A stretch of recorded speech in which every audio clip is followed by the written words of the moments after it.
I was folding laundry when my parents issued the ultimatum that would destroy our family. Funny how life-shattering moments can arrive so quietly, wrapped in the mundane task of matching socks.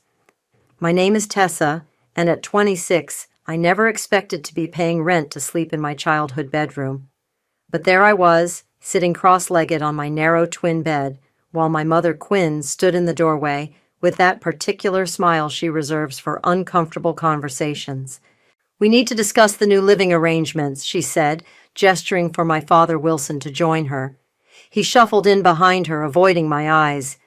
"Now that Christian and Angela are married, things need to change." I set down the half-folded t-shirt in my lap. "What kind of changes?" "Well, they'll be taking the master bedroom, of course.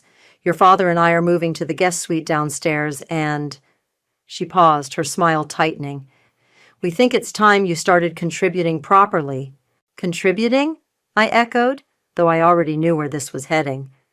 My stomach dropped as I thought about the utility bills I'd been quietly paying for the past 3 years, the groceries I bought weekly, the home repairs I'd funded without complaint. "Rent," my father finally spoke, still not meeting my gaze. $800 a month, starting next month." The laundry basket tipped as I stood up, spilling clean clothes onto the floor. $800? For this? I gestured around my childhood bedroom, barely big enough for a desk and dresser. The walls still wore the pale yellow paint I'd chosen at 13. "It's more than fair," my mother insisted. "Angela's family thinks we're being too generous, actually. Most young people your age have their own places by now." "Most young people weren't told their whole lives that this house would always be their home," I countered, keeping my voice steady despite the tremor in my hands. "And most young people's parents don't give their master bedroom to their golden child while charging their daughter rent." A sharp knock interrupted us. Christian appeared in the doorway, his new wife Angela hovering behind him with that sweet, vacant smile that never quite reached her eyes. "Everything okay in here?" he asked, though his tone suggested he knew exactly what was happening. "Mom, did you tell her about the renovation plans, too?" "Renovation plans?" I felt my chest tighten. "Oh, yes," Angela chimed in, stepping forward. "We're thinking of expanding the master suite. Nothing major, just taking down a wall or two. We'll need everyone to chip in, of course. Family project and all that." I looked at each of their faces, my mother's determined smile, my father's averted gaze, Christian's casual entitlement, Angela's calculated innocence. Something inside me shifted like a gear finally clicking into place. "Let me get this straight," I said, my voice coming out cooler than I expected. "You want me to pay rent for my childhood bedroom, which is basically a closet, while also contributing to renovations that will make my brother's space bigger?" "Don't be dramatic, Tessa," Christian sighed. "It's about family. You've always been so difficult about these things." "Difficult?" I laughed, but there was no humor in it. "I've been paying the utilities since I got my first real job. I buy groceries every week. I paid for the new water heater last winter when it broke. Where were your contributions, Christian?" The room went silent. My mother's smile faltered for just a moment before she recovered. "That was your choice, dear. Nobody asked you to do those things." "No," I agreed quietly. "Nobody ever asks me. They just expect." I turned away from them, facing the window I'd looked out of for 26 years. The maple tree outside had grown so tall, its branches now scraped against the glass. I'd grown too, though somehow they hadn't noticed. "I'll have my answer about the rent by tomorrow," I said finally, not turning around. "Now, if you'll excuse me, I need to finish my laundry." They filed out one by one, my mother pausing at the door. "We're only trying to be fair, Tessa. Everyone needs to do their part." After they left, I sat back down on my bed, surrounded by scattered laundry and 2 decades of memories. My hand brushed against something under my pillow, an old photograph of my grandmother Mary, taken at her sister's funeral years ago. I barely remembered that day, except for the strange paperwork she'd had me sign, insisting it was just in case. Looking at her shrewd eyes in the photograph, I wondered if she'd somehow seen this coming. If she'd known that one day I'd need more than memories to protect myself from my own family. I picked up my phone and texted my friend Sebastian. Need legal advice. How soon can you meet? Sebastian's coffee had gone cold by the time I finished laying out every bill, receipt, and bank statement from the past 3 years. The cafe buzzed around us, but we sat in our own bubble of spreadsheets and mounting frustration. So let me get this straight, he said, tapping his pen against the table. You've basically been their unofficial property manager since 2020? I nodded, pushing another stack of papers toward him. Water heater, property taxes, utilities, groceries. I even paid for the roof repair last spring when that storm hit. And Christian contributed nothing? Unless you count his winning personality. I tried to smile, but couldn't quite manage it. Mom always said he was focusing on his career. Meanwhile, I was just being helpful because I lived there. Sebastian leaned back, his paralegal instincts clearly kicking in. You know this isn't normal, right?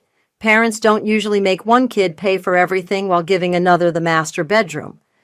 Try telling them that.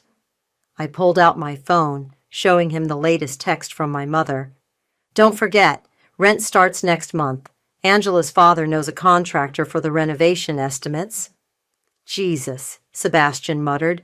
They're really going all in on this, aren't they? The waitress stopped by to refill our coffees, and I waited until she left before continuing. You want to know the worst part? Last night, Angela called me the basement tenant at dinner, like it was some kind of joke. What did your parents say? They laughed. I wrapped my hands around the warm mug, trying to stop them from shaking. Even Dad, who hasn't said more than 2 words about this whole situation. Sebastian started organizing the papers into neat piles, his face thoughtful. You know, this reminds me of something. Didn't you mention signing some papers for your grandmother years ago, at her sister's funeral? The memory hit me like a splash of cold water. Yes, but I barely remember it. I was 19, upset about Aunt Prudence dying. Grandma Mary pulled me aside after the service, had me sign something, said it was insurance for the future. Do you still have those papers? I shook my head. They're probably in her old files somewhere.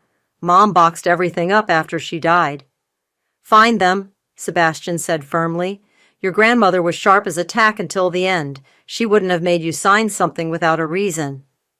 My phone buzzed again. This time it was Christian. Angela's picking out paint colors for the renovation. Mom says you need to confirm the rent arrangement today. They're not even pretending anymore, I said, showing Sebastian the message. It's like they think they can just erase me from my own home. Then don't let them. Sebastian's voice took on an edge I rarely heard.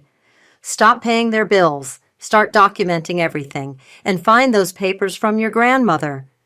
But they're family, I whispered, hating how small my voice sounded. Family doesn't treat family like an ATM, he countered. Look, I've seen this before. People take advantage because they think you'll never stand up to them. Prove them wrong. I stared at the piles of receipts, years of silent contributions spread out before me. Where do I even start? The attic, Sebastian said, already pulling out his laptop. That's where people usually store important documents. I'll draft a formal request for any paperwork related to your grandmother's estate. In the meantime, don't agree to anything. Don't sign anything. And most importantly, don't let them guilt you into backing down. As if on cue, my phone lit up with a call from my mother. I let it go to voicemail. What if I find something? I asked. What if Grandma Mary really did leave me some kind of insurance? Sebastian's eyes met mine. Then you use it, because something tells me that's exactly what she wanted you to do. I gathered the papers, my mind already racing to the dusty boxes in our attic. Before I could leave, Sebastian grabbed my arm. Tessa, wait.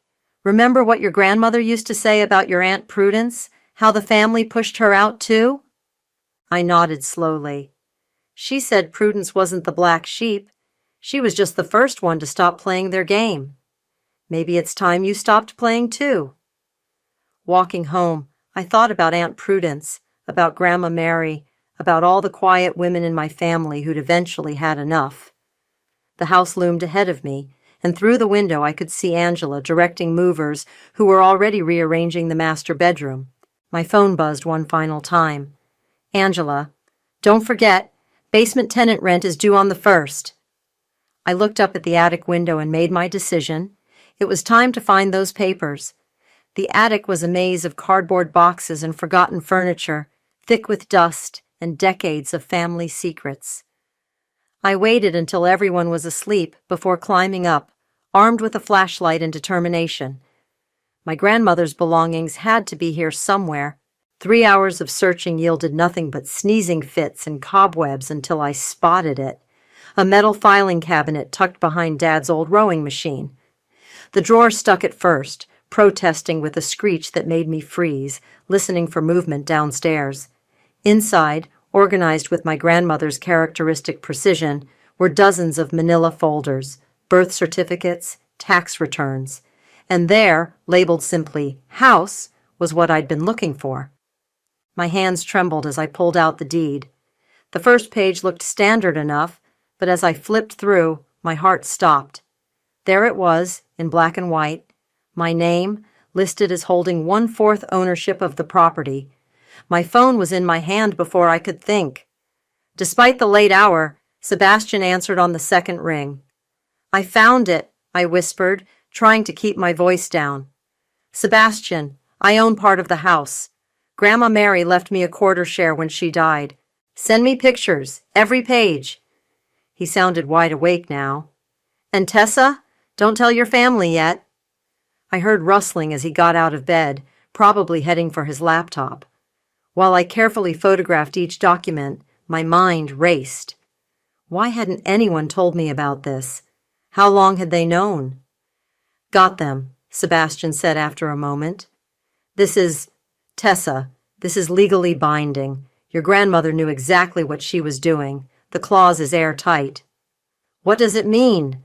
"It means you're not a tenant. You're an owner. They can't charge you rent, and—" He paused, and I could hear him typing. "You have the right to force a sale if the other owners won't buy you out." The flashlight beam shook as the implications hit me. I could make them sell the house? Yes, and given current market value, your quarter share would be worth, more typing, around $200,000. I sat down hard on an old trunk, disturbing a cloud of dust. Below me I heard footsteps, someone getting a midnight snack. Probably Christian. He always raided the fridge after midnight. "There's more," Sebastian continued. "There's a letter here, attached to the deed. It's addressed to you." I shuffled through the papers until I found it, an envelope with my name in my grandmother's elegant handwriting. Inside was a single page. "Dearest Tessa, if you're reading this, then they finally pushed too far. Your Aunt Prudence faced the same battle, family loyalty used as a chain, not a bond. I couldn't help her then, but I can help you now. This house is your heritage as much as theirs. Use this truth wisely, but use it if you must. Sometimes love means standing your ground. All my faith, Grandma Mary." She knew, I whispered into the phone. She knew they'd do this. "What are you going to do?" Sebastian asked quietly. Before I could answer, the attic door creaked open. Light spilled up the stairs, and Angela's voice drifted up. "Tessa, what are you doing up there?" I shoved the papers into my jacket. "Just looking for some old photos," I called down, trying to sound casual. "Can't sleep." "Well, keep it down. Some of us have to be up early to meet the contractor." Her footsteps retreated, but her message was clear. This wasn't my space anymore either. "Sebastian?" I whispered once I was sure she was gone. "How quickly can we file the paperwork?" "I can have it ready by morning. But Tessa, once we do this, there's no going back. They'll know you know." I thought about my tiny bedroom, about Angela's smirking comments, about years of being the family ATM, about my grandmother writing this letter years ago, giving me an escape route she knew I'd eventually need. "Good," I said, surprised by the steel in my voice. "Let them know. Come to my office first thing. We'll need to move fast before they can try to counter it. I crept back downstairs, the documents secure against my chest. As I passed the master bedroom, I heard Christian and Angela laughing, probably planning their renovation. Down the hall, my parents' door was closed. They'd never even noticed I was awake. Back in my room, I pulled out the letter again. My grandmother's words seemed to glow in the darkness. Sometimes love means standing your ground. I texted Sebastian one last time. See you at 8 a.m. Time to show them what the basement tenant can do. Then I lay back on my childhood bed, listening to the house creak and settle, knowing it would never sound quite the same again. Tomorrow, everything would change. Tomorrow, I'd stop being the quiet one who paid the bills and kept the peace. Tomorrow, I'd become my grandmother's granddaughter. The timing was perfect. Angela had dragged my entire family to her parents' lake house for the weekend, insisting they all needed to discuss renovation plans. I'd claimed a work emergency to stay behind. They didn't even question it. The reliable daughter, always working, always making excuses, if they only knew. Everything's filed, Sebastian said, watching me pack the last box into my car. The notice will be delivered Monday morning. Are you sure about this? I closed the trunk, trying not to think about how 26 years of life fit into just 6 cardboard boxes. They're at the lake house until tomorrow night. By the time they get back, I'll be gone. And the note? I patted my jacket pocket, feeling the envelope inside. Short and sweet, just like we discussed. Sebastian helped me do one final sweep of my room. It looked strange empty, smaller somehow, with the pale rectangles on the walls where my photos used to hang. I'd left the furniture. It wasn't worth taking. What about your grandmother's things? He asked as I lingered in the doorway. Already moved them to a storage unit, I said. Along with Aunt Prudence's old letters. I'm not leaving anything they can use against me. Downstairs, I took my time walking through each room. The kitchen where I'd cooked countless family meals. The living room where I'd watched Christian open Christmas presents while I got practical gifts like grocery store gift cards. The dining room where just days ago they'd demanded rent from their own daughter. You don't have to leave the key, Sebastian reminded me. Legally, you're still an owner. I placed it on the counter anyway, next to my note. I want them to know this was my choice. The note was simple. I found my own sense of fairness. TPS. Check your mail Monday. We drove to my new apartment across town, a small but sunny one-bedroom I'd secretly rented last week. Sebastian helped me carry the boxes up, neither of us talking much. The reality of what I'd just done was starting to sink in. What time is it? I asked, setting down the last box. He checked his phone. Just past 3. They won't be back until tomorrow evening. Good. I pulled out my phone and opened my banking app. Time for phase 2. One by one, I canceled every automatic payment I'd been making for the house. Utilities, insurance, the cleaning service I'd hired for Mom, the lawn care subscription, the Netflix account they all used, everything. They're going to lose their minds, Sebastian said, watching me work. They're going to have to learn to pay their own bills, I corrected, just like real adults. My phone buzzed, a text from Angela. The contractor's estimate came in. Your share of the renovation will be $15,000. We'll need it by next week to start work. I showed Sebastian the message, and we both laughed. Should I tell her? I asked. Let the legal notice do the talking. I spent that evening setting up my new place, trying not to jump every time my phone buzzed. More texts from Angela about the renovation, one from Mom about the rent check. Even Dad sent his rare message, "Don't forget to mow before we get back." None of them had any idea what was coming. Around midnight, Sebastian called. It's done. The notice has been posted to their door and copies are being mailed to each of them. Official legal notification of your ownership stake and intent to force a sale if they don't buy you out at market value. I was sitting on my new balcony, watching the city lights. What happens next? They have 30 days to either buy your share or agree to sell. Given the property value and their financial situation. He paused. They'll probably have to sell. Good. Are you okay? I thought about my grandmother's letter, safely stored in my new desk, about years of being taken for granted, about Angela's smirking emoji and my brother's entitled demands. I'm better than okay, I said. I'm free. The next evening, right around the time I knew they'd be getting home, my phone exploded. Text messages, voicemails, emails. I turned it off without reading any of them. Instead, I opened my laptop and wrote an email to my grandmother's old address. Defunct now, but it felt right. Dear Grandma Mary, I finally read your letter. I finally understood what you were trying to tell me all those years ago. Thank you for giving me the key to my own freedom. They thought they were evicting me from my childhood bedroom, but in the end, I'm evicting them from my life. Love, Tessa. I hit send, knowing it would bounce back. It didn't matter. Somewhere I was sure she knew.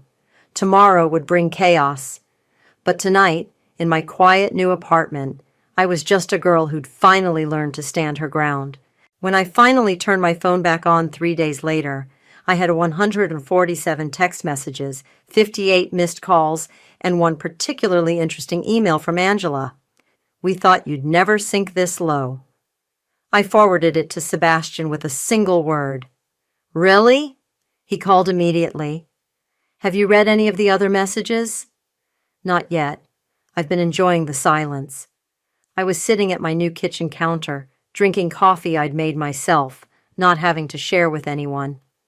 How bad is it? Your mother's threatening to disown you. Your father's begging you to be reasonable. Christian. He paused. Well, Christian's showing his true colors. Let me guess. He's furious that his renovation plans are ruined? Among other things. But here's what's interesting. Angela knew about your ownership stake. The coffee cup froze halfway to my mouth. What? She slipped up in one of her rage texts. Said something about how they never thought you'd actually use the clause against family. They knew, Tessa. They knew, and they still tried to charge you rent. The betrayal hit harder than I expected. All this time, they'd known about my grandmother's gift and chosen to hide it from me, to use me. My phone buzzed again, Christian calling for the 100th time. This time, I answered. How dare you? He started before I could speak. Do you have any idea what you've done to Mom? To Angela? We had plans?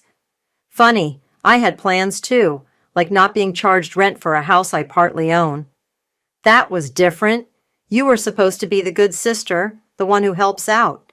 Not some vindictive. Careful, I cut in, my voice ice cold. Remember who holds the cards now. Angela's family won't help us buy you out, he said, his tone shifting to something almost pleading. And we can't afford it ourselves. You're going to make us sell our home. No, Christian, I'm going to make you sell my home too, the one you tried to take from me. A new voice cut in, Angela, apparently on speakerphone. We knew you were jealous of us getting the master bedroom, but this is pathetic. I laughed, surprising myself with how genuine it sounded. Jealous? I'm not jealous, Angela. I'm just finally getting what's mine. By the way, how's that renovation estimate looking now? They both started talking at once, but I hung up. Seconds later, a text from my mother arrived. Please come home. We can discuss this as a family. I showed it to Sebastian, who'd been listening quietly. Should I respond? Only through the lawyers now, he advised. But heads up, your father's here to see you. What? I looked out my window and sure enough, Dad's car was pulling into the visitor's parking spot. How did he find my address? He came to my office first, seemed different, said he needs to talk to you alone. I watched my father get out of his car, looking older than I'd ever seen him. What do you think? I think you should hear him out, but record everything, just in case. Dad knocked softly, nothing like Mom's commanding rap or Christian's entitled pounding. When I opened the door, he looked lost, clutching a familiar-looking folder. You knew, I said, before he could speak. You knew about Grandma Mary's deed. He nodded, sinking into my offered chair. I helped her set it up. She made me promise not to tell anyone unless you found out on your own. Why? Because she knew what would happen. She saw how they treated you, how your mother favored Christian, how Angela was changing everything. He opened the folder, another copy of the deed. Mary said you needed an escape route. I never thought you'd need to use it. But you let them charge me rent, I said quietly. You watched them take advantage for years. I was a coward, he admitted, his voice breaking. I thought if I just kept the peace. But I was wrong. I failed you, Tessa. He pulled out another envelope, older, yellowed. Mary left this for when you finally stood up for yourself. I've been carrying it for years. Inside was a bank statement, a separate account, in my name, where my grandmother had been quietly depositing money. Years of birthday checks I thought I'd lost, investment returns, small inheritances, all saved for me. There's enough there for a down payment on your own house, Dad said softly. She wanted you to have a real home, not just a room they could take away. I stared at the statement, then at my father. Why are you showing me this now? Because you're stronger than I ever was, he said, standing to leave. And because Mary was right, sometimes love means standing your ground. At the door, he turned back. They're meeting with lawyers tomorrow. Don't back down, Tessa. Not this time. I won't, I promised, both to him and to my grandmother's memory. Not ever again. The mediation room felt too small for all the tension it contained. My mother sat rigid in her chair, while Christian paced behind her.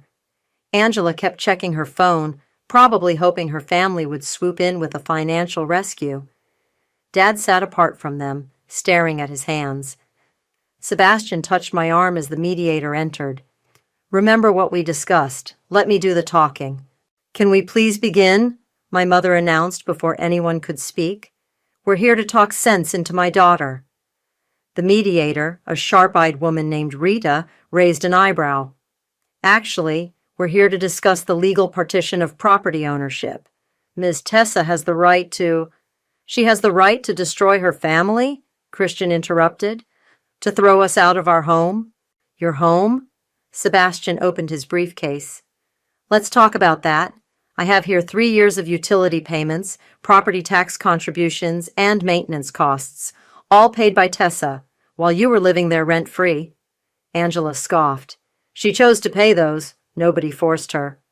Actually, Sebastian continued, laying out documents, I have texts showing you and your husband demanding these payments, quite aggressively, in fact. The mediator reviewed the papers. And then you attempted to charge her rent for a property she partially owns? We didn't know, my mother protested. That's not true, Dad spoke up suddenly. Everyone turned to stare at him. We knew. Mary told us when she did it.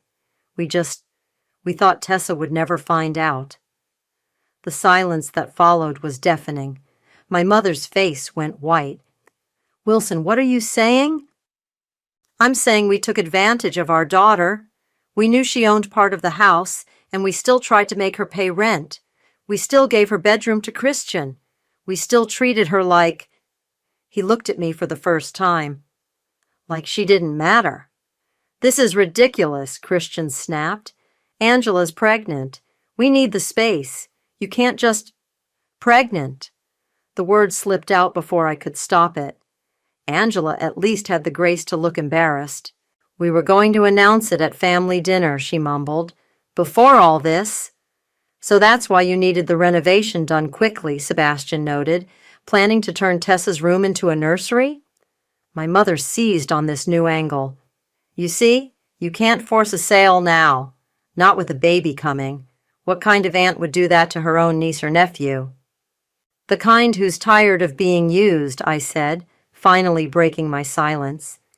The kind who realizes that having a baby doesn't entitle you to someone else's property. Rita cleared her throat. The law is clear here. Tessa owns 1/4 of the property. She has the right to force a sale unless the other owners can buy her out at market value. Which is? Angela asked. Given current market rates and the property assessment, Rita consulted her papers. Her share would be approximately $200,000. Christian laughed bitterly. We don't have that kind of money. You know we don't. Then the house goes on the market, Sebastian stated firmly. You have 30 days to either buy her out or agree to a sale. Tessa, my mother tried one last time, her voice softening to the tone she used when she wanted something. We're family. We can work this out. Whatever you're feeling. I'm not feeling anything anymore, I interrupted. That's the point. You've taken everything I had to give, my money, my space, my trust. There's nothing left. But the baby? We'll have 2 sets of grandparents with plenty of resources, Sebastian cut in. This meeting is about property rights, not emotional manipulation. Rita nodded. I'll draft the paperwork. You have 30 days to make arrangements. After that, the property goes to public sale. As everyone stood to leave, Angela grabbed my arm. We thought you'd never do this, she hissed. We thought you knew your place. I looked at her hand until she dropped it. That's the problem. I finally do know my place, and it's not in that house anymore. Outside, Dad caught up with me in the parking lot. Your grandmother would be proud, he said quietly. Are you? I asked. He smiled sadly. I'm proud and ashamed. Proud of you for standing up. Ashamed it took this long. My phone buzzed. A text from my mother. When you regret this, don't come crying to us. I showed it to Sebastian, who'd been waiting by his car. Think I'll regret it? Only if you let them make you doubt yourself, he said. Remember what your grandmother wrote. Sometimes love means standing your ground. Even if it means losing your family? He looked at me seriously. Maybe especially then. I drove home to my quiet apartment, thinking about family and boundaries and what it means to truly own something like not just a house, but yourself. In 30 days, everything would change. But maybe it already had. 28 days after the mediation, I stood in front of my childhood home, watching the realtor hammer the for sale sign into the lawn. My mother yanked the curtains closed as I walked up the driveway one last time. The door opened before I could knock. Christian blocked the entrance, arms crossed. Come to gloat? Actually, I came to get the rest of Grandma Mary's things. I held up the court order. As per the agreement. He stepped aside reluctantly, and I followed him into the house. The changes were immediate and jarring, moving boxes everywhere, Angela's designer furniture already wrapped in plastic. The master bedroom door stood open, revealing bare walls where their renovation plans would never materialize. Angela's parents won't help? I asked, though I already knew the answer. They said we were idiots for not buying the house outright when we had the chance. He kicked an empty box. Happy now? Before I could answer, my mother's voice cut through the tension. Oh, so now she appears, after destroying everything. She stood at the top of the stairs, looking like she hadn't slept in days. Dad appeared behind her carrying more boxes. Quinn, he warned softly, don't. Don't what? Don't tell our daughter what she's done? How she's torn this family apart over money? I walked past them toward the attic stairs. This was never about money. Then what? Angela emerged from the kitchen, one hand protectively over her barely visible pregnancy. What was it about? I paused on the stairs, looking back at my family, all the people who'd taken and taken until I had nothing left to give. It was about respect, about finally being treated like I matter. Matter? My mother laughed sharply. You matter so much you're making your pregnant sister-in-law homeless? No one's homeless, I said, continuing up to the attic. You all have places to go. You're just angry because for once you can't control the situation. I heard them following me up, watching as I went straight to the corner where I'd found the deed weeks ago. There were more boxes there, all of Grandma Mary's things, untouched since her death. You knew, my mother said suddenly, her voice different. Wilson told me you knew we hid the deed from you. That we lied. Yes. And this is your revenge? I turned to face her, arms full of my grandmother's photo albums. This is my inheritance, the one you tried to steal from me. You did.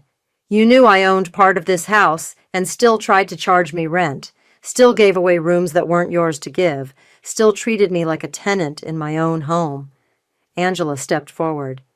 My parents might still— Stop! I cut her off. Your parents won't help because they know you're wrong. Everyone knows you're wrong. You just can't admit it. The silence that followed was broken only by Dad's quiet footsteps as he came to help me with the boxes. I found something else in these files, I continued, pulling out a yellowed envelope. Letters between Grandma Mary and Aunt Prudence about how this family drives out anyone who doesn't play by their rules. My mother's face went pale. Your aunt abandoned us. No, you pushed her away, just like you tried to push me away, but Grandma Mary made sure I had options she never had. Christian snorted. Options? You mean a legal loophole to blackmail your own family? No, Dad spoke up, surprising everyone. A chance to break the cycle, to stop being the family doormat. Wilson! My mother looked shocked. He's right, I said, picking up the last box. And now it's done. The house sells next week. You all have your shares coming. Use them to build something new, preferably something with healthier boundaries. As I reached the bottom of the stairs, Angela called out, What about the baby? Your niece or nephew will never know you now. I turned back one last time. Maybe someday they'll find their own grandmother's letters and learn the same lesson I did. Outside, Sebastian was waiting by his car. All done? I nodded, loading the boxes into his trunk. Behind us, the realtor was taking photos of the house, her camera clicking away as she captured the end of an era. Your mother's watching from the window, Sebastian noted. Let her watch. Let her remember this moment the next time she tries to take advantage of someone's love. As we drove away, I caught one last glimpse of my childhood home in the rearview mirror. The for sale sign swayed gently in the breeze, and for the first time in weeks, I felt nothing but peace. My phone buzzed, a text from Dad. Mary would be proud, and so am I. I smiled, thinking of my grandmother's words about standing your ground. Sometimes it turns out the ground you stand on is worth more than the family trying to pull you down. The keys to my new house jingled in my hand as I walked up the path. Not an apartment this time, a real house, bought with my share from the family home sale and the savings my grandmother had secretly set aside for me. Sebastian whistled as he carried a box through the front door. Your grandmother would have loved this place. She does love it, I corrected, setting down my own box. I'm pretty sure she orchestrated this whole thing from wherever she is. My phone buzzed. A text from Dad. Moving in today? Yes, I replied. Want to see it? His response came quickly. Already on my way. I was unpacking kitchen boxes when he arrived. He stood in the doorway, taking in the sunny room with its big windows and morning light. It looks like Mary's old kitchen, he said softly. She always loved spaces like this. I know, that's why I chose it. I handed him a mug of coffee. How's Mom? He sighed, accepting the coffee. Angry, hurt, living with your Aunt Linda while she figures things out. Christian and Angela? Don't tell me, I interrupted. I don't need to know. Fair enough. He pulled something from his jacket, another envelope. Found this in my old files. It's the last letter Mary wrote to Prudence before she died. Thought you should have it. I took it carefully, recognizing my grandmother's handwriting. The letter was short. Dearest Prudence, I've done what you asked, made sure Tessa will have options we never had. The house share is her escape route if she needs it. Your niece is stronger than she knows, just like you were. When she finally stands up to them, remember that courage runs in our blood. All my love, Mary. Did you know, I asked Dad, about her plans for me? He nodded slowly. She made me promise to watch over you, to make sure you found the deed when you needed it most. I failed at the first part, but at least the second worked out. Sebastian came in with another box. Living room's almost done. Want to see? We walked through the house, my house, room by room. Each space felt right, felt mine in a way no room in the family home ever had. No strings attached, no obligations, no guilt. "Oh," Sebastian said, checking his phone. "The real estate agent sent an update. Your old house just got its final offer." "And?" "Angela's parents bought it. Apparently they're turning it into a rental property." I laughed at the irony. So everyone really did have to move out. "Karma's funny that way," Dad said, but he was smiling too. The doorbell rang, a delivery I'd been waiting for. The framer had finished with Grandma Mary's photos, including one I'd never seen before, her and Aunt Prudence as young women, standing proud in front of their own first house. "Where will you put it?" Sebastian asked as I unwrapped it. "Right here," I said, hanging it in the entryway. "So everyone who enters knows whose house this really is." Dad touched the photo gently. "Mary would say it's yours, completely yours." "It is," I agreed, "but I wouldn't have it without her." As if on cue, the morning light streamed through the windows, catching the glass of the frame and making the photo glow. For a moment, I could almost feel my grandmother's presence, proud, fierce, and free. "I should go," Dad said, heading for the door. "Your mother might call, eventually. When she does—" "I'll be here," I said, "in my own house, living my own life. She can visit when she's ready to respect that." He hugged me, something he hadn't done in years. "Mary was right about you being strong." After he left, Sebastian and I sat on my new porch, watching the neighborhood kids play across the street. No renovation demands, no family drama, no rent due for a room that was never really mine. "Happy?" he asked. "More than that," I said. "I'm free." My phone buzzed one last time, an email from an unknown address. The subject line read, "Found this in Mom's things. Thought you should see it. Prudence." Attached was a photo I'd never seen, my grandmother in her garden, a much younger me helping her plant flowers. On the back, she'd written, "Teaching Tessa about roots, the kind you choose to plant and the kind you choose to pull up." I showed it to Sebastian, who smiled. "Perfect spot for a garden here, you know." "I know," I said, looking out at my new yard, "and I know exactly what I'm going to plant first." Tomorrow I'd start my garden, choosing my own roots, growing something new. But today, sitting on my porch in the warm sun, I was exactly where I needed to be, in a house built on strength, not guilt, in a home that was finally, completely mine.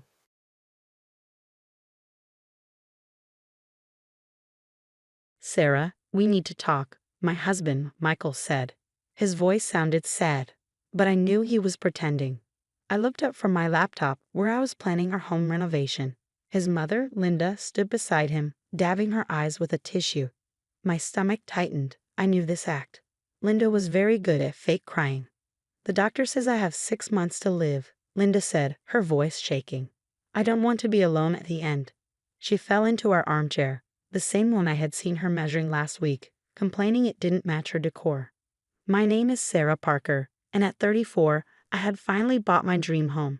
After my parents died in a car accident 2 years ago, I used my inheritance to buy a beautiful Victorian house. It needed work, but it was mine. Linda never liked that. "Mom needs to move in with us," Michael said firmly. "We can turn your art studio into her bedroom." My chest tightened. The art studio was special to me. It was my dream to paint there. The sunlight coming through the windows was perfect. "I know this is unexpected," Linda sniffled, "but family sticks together in hard times." She had never treated me as family in the 8 years I had been married to Michael. She always saw me as the woman who had trapped her son. "Which doctor told you this?" I asked carefully. Maybe we should get a second opinion. Linda hesitated, then said, "Dr. Thompson. But I trust him." I nodded. Dr. Thompson, the same doctor who supposedly diagnosed her with a rare disease last year, just before Michael and I were supposed to go to Italy. We canceled our trip to take care of her, but 2 weeks later she was fine. "I need to think about this," I said. "Think about it," Michael shouted. My mother is dying. Where is your compassion? I looked at my husband. He had always chosen his mother over me. Something inside me changed. Yes, I need to think about it, I said firmly. This is my house too. Actually, Linda said sweetly, since Michael is your husband, it's his house too, and a son's duty to his mother. The house is in my name only, I cut in. I bought it with my inheritance. Linda's smile faded. But that's not the point. This is a big decision, and I won't rush into it. I walked outside to the garden, my favorite place. Sitting on a bench, I pulled out my phone and called Dr. Thompson's office. I'm sorry, the receptionist said. We have no patient records for a Linda Morrison. I thanked her and hung up. My suspicions were right. I called my sister, Emma, a nurse. Can you check something for me? I asked. 2 days later, I had my answer. Linda had not been to any oncologist. She had no cancer, no diagnosis. She was lying. For a week, I watched as Linda and Michael planned her move. She brought boxes over, talked about painting the walls. Michael barely spoke to me, acting as if I was cruel for hesitating. Then came the family dinner. Linda invited everyone. Michael's sisters, their husbands, aunts, uncles, cousins. She wanted them to pressure me. She stood up, pretending to be emotional. She announced her diagnosis and said how I had graciously agreed to let her move in. Everyone praised Michael for being such a good son. Then I stood up. My hands were steady as I lifted my glass. I have something to say. Linda smiled, expecting me to agree. Instead, I pulled out a folder and met her eyes. I spoke to Dr. Thompson's office, I said, and every other oncologist in the state. Linda's face turned pale. The dining room went silent. Linda's fork dropped onto her plate, the clatter echoing in the tense air. Her face, already pale, turned almost white. I don't understand, she stammered, reaching for her water with shaking hands. Dr. Thompson doesn't share patient details. That's interesting, I said calmly, because Dr. Thompson retired 3 years ago. His clinic doesn't even exist anymore. Michael stood up suddenly, his chair scraping loudly against the floor. Sarah, what are you doing? I opened my folder and pulled out the papers. I checked with every cancer hospital within 100 miles. No Linda Morrison has been diagnosed with cancer. No Linda Morrison has even been tested for it. The room filled with whispers. Linda's sister, Patricia, leaned forward, frowning. Linda, is this true? She's lying, Linda shouted, standing up. She's trying to turn you all against me because she doesn't want me in her fancy house. Actually, I said, sliding the papers across the table, I'm telling the truth. These are the hospital records. You can call and check for yourselves. Michael grabbed the documents, his hands shaking. This has to be wrong. Mom wouldn't. But she would, his sister Jessica said quietly. Remember when she faked pneumonia before your wedding? Or the heart problem when you got that job in Seattle? Linda's face twisted with anger. Jessica, how dare you? I'm your mother. Yes, you are, Jessica said. And I love you. But this has to stop. The lies, the tricks, the drama, it's not okay. Michael sat down, staring at the papers in his hands. Slowly, the truth sank in. The house, he whispered. You wanted the house. Linda lost control. Of course I wanted the house. She doesn't deserve it. She used her inheritance to buy that beautiful home while I'm stuck in my tiny ranch house. It's not fair. Not fair? I repeated, keeping my voice level. Like it wasn't fair when you tried to convince Michael to challenge my inheritance. Or when you told everyone at church I was flaunting my parents' death by buying the house. The shocked gasps around the table told me that Linda hadn't shared those particular details with the family. Michael's head snapped up, his eyes wide. You did what? She needed to be put in her place, Linda hissed. Always acting so perfect, so independent. A real wife would have given that money to her husband. Like you gave your inheritance to Dad? Patricia asked, her voice sharp. Oh wait, you didn't get one. Is that what this is really about, Linda? The truth hung heavy in the air. Linda's face crumpled, not in fake tears this time, but in genuine defeat. The careful manipulation she orchestrated was falling apart, exposing years of jealousy and resentment. I just wanted, she started, then stopped, looking lost. You wanted to control everything, like always, Jessica finished. But this time you went too far. Faking cancer? That's cruel, Mom, not just to Sarah, but to everyone who's actually fighting that battle. Michael stood up again, but this time his posture was different, defeated, tired. I think everyone should go home, he said quietly. Mom, I'll drive you.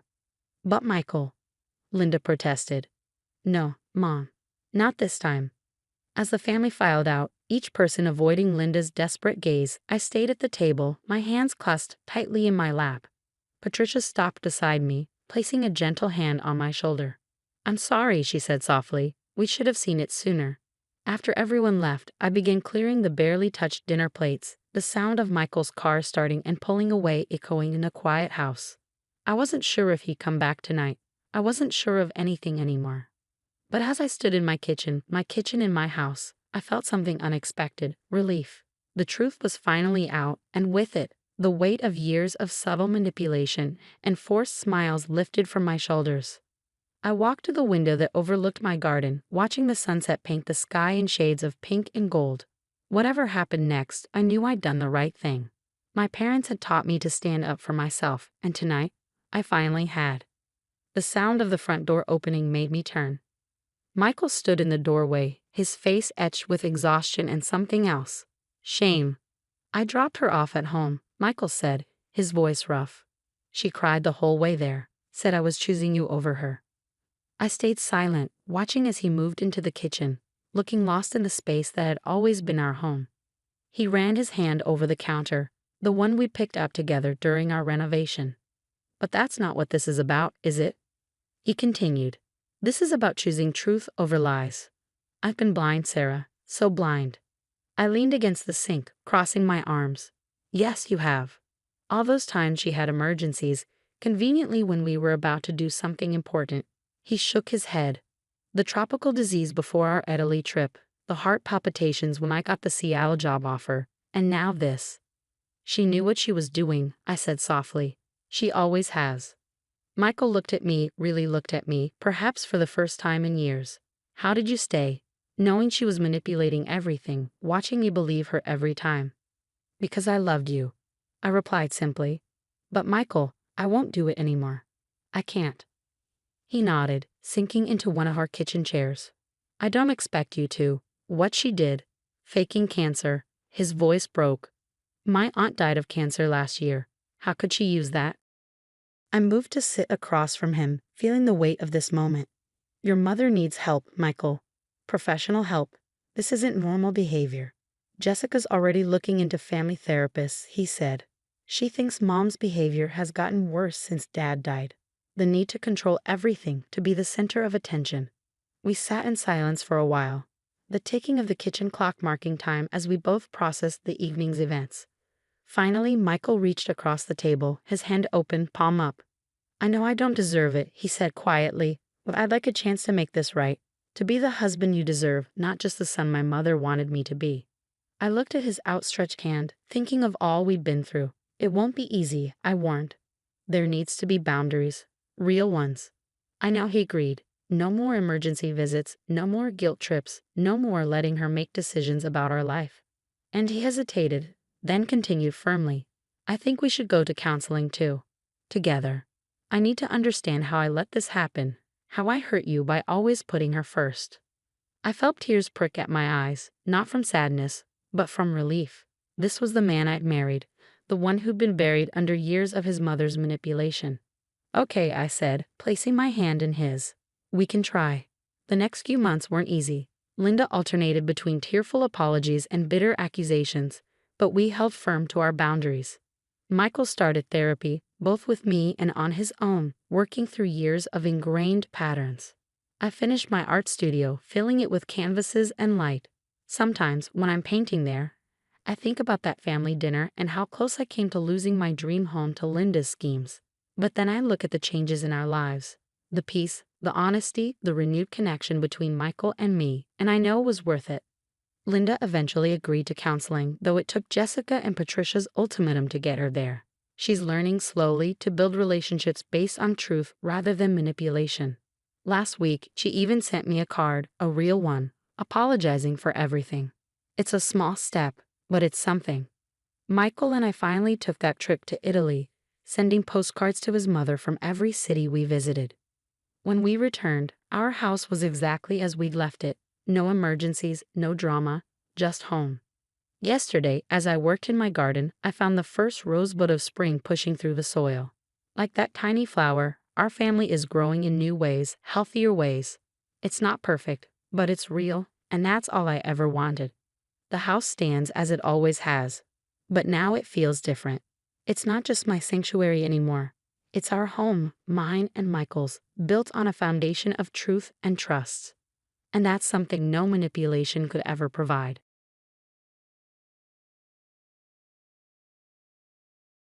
The text message arrived at 2:37 a.m., jolting me awake with its harsh blue light cutting through the darkness of our bedroom.